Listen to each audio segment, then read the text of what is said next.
और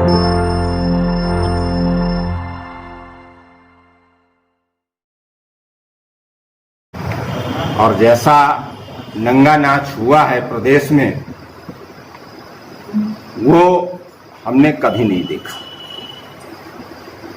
मुझे पहले से लगता था, जब इनके मंत्री ने, आप लोग इस बात के गवाह हैं, जब कहा था कि 100% सीटें हम जीतेंगे, तो मैंने पहले ही कहा था, हाँ जीतोगे तो जनता नहीं जिताएगी, तुम लोकतंत्र की हत्या करके आप जीत सकते हैं।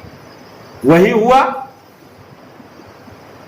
जिस दिन नामांकन पत्र देने थे, नामांकन पत्र नहीं दिए गए।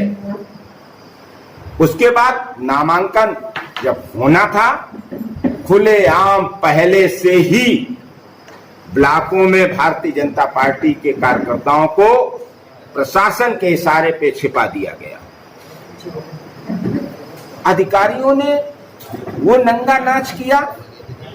हसेरन में अंजलि यादव को किस तरीके से गिराया गया, जो उसके वीडियो थे वो छीन लिए गए। अगर सच में वो वीडियो आपके पास आ जाएं, तो आप शर्मसार हो जाएंगे और निश्चित रूप से इन्हें लेने देने पड़ जाए। लेकिन वो चिपें वो छीन ली इंस्पेक्टर ने। मैं आप लोगों के माध्यम से बताना चाहता हूं, सरकारें आती जाती रहती हैं, हम लोग संघर्षशील लोग हैं।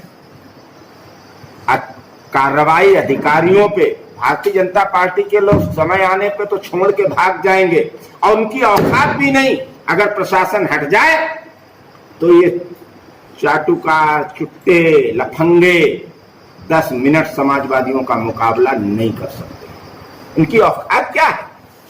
लेकिन प्रशासन के लोग आगे आए, प्रशासन ने चुनाव लड़ा, तो प्रशासन को मैं बताना चाहता हूं, चेतावनी देना चाहता हूं, कुछ पूछ लें ऐसे लोगों से जिन्होंने दूसरी सरकारों में सपाइयों पे अत्याचार ढाए, उनका आलम क्या हुआ। ये भी तैयार रहें, रिटायर हो जाने से कुछ नहीं होता है और ट्रांसफर करा ले जाने से भी नहीं कुछ होता है।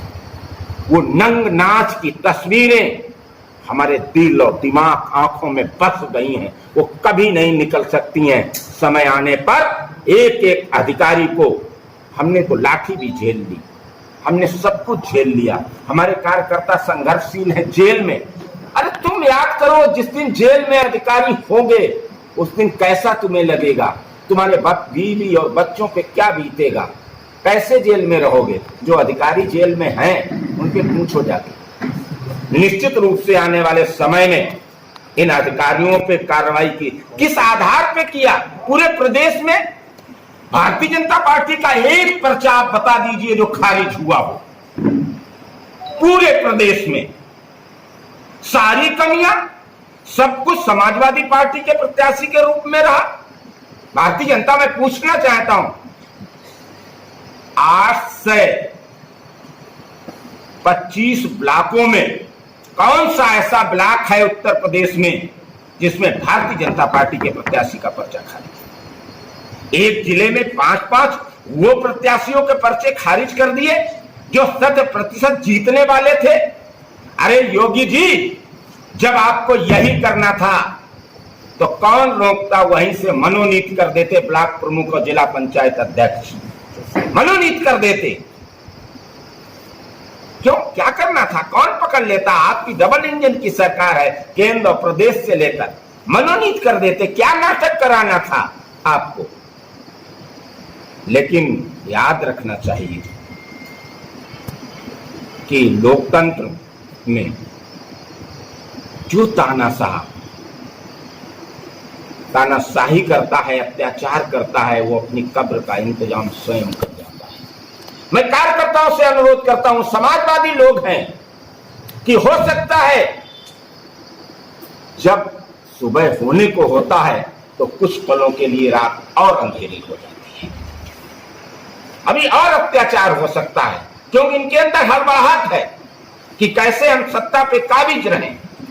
तो आने वाले समय में हम लोग तैयार हैं इनके अत्याचार झेलने के लिए, हमारे कार्यकर्ता, क्योंकि जब रात कुछ पलों के लिए और अंधेरी होगी, वही सुबह उतना ही सुखद होगा हम समाजवादी। और निश्चित रूप से आपको ये भी बताना चाहते हैं, जो लोग हमारे पर्चे कैंसिल किए हैं, चाहे तालिग्राम हो या सेरन हो या कन्नौज हो, उनके खिलाफ न्यायालय में याचिका डाली जाएगी और उन्हें स्वयं पार्टी बनाया जाएगा। हम लोग पीछा नहीं छोड़ेंगे। और एक बात और कहना चाहते हैं, सब्र का इम्तिहान ये है डीएमएसपी मत नहीं। जिस तरीके से चुनाव जिताने के बाद हमारे कार्यकर्ताओं पे मुकदमे लगाए जा रहे हैं,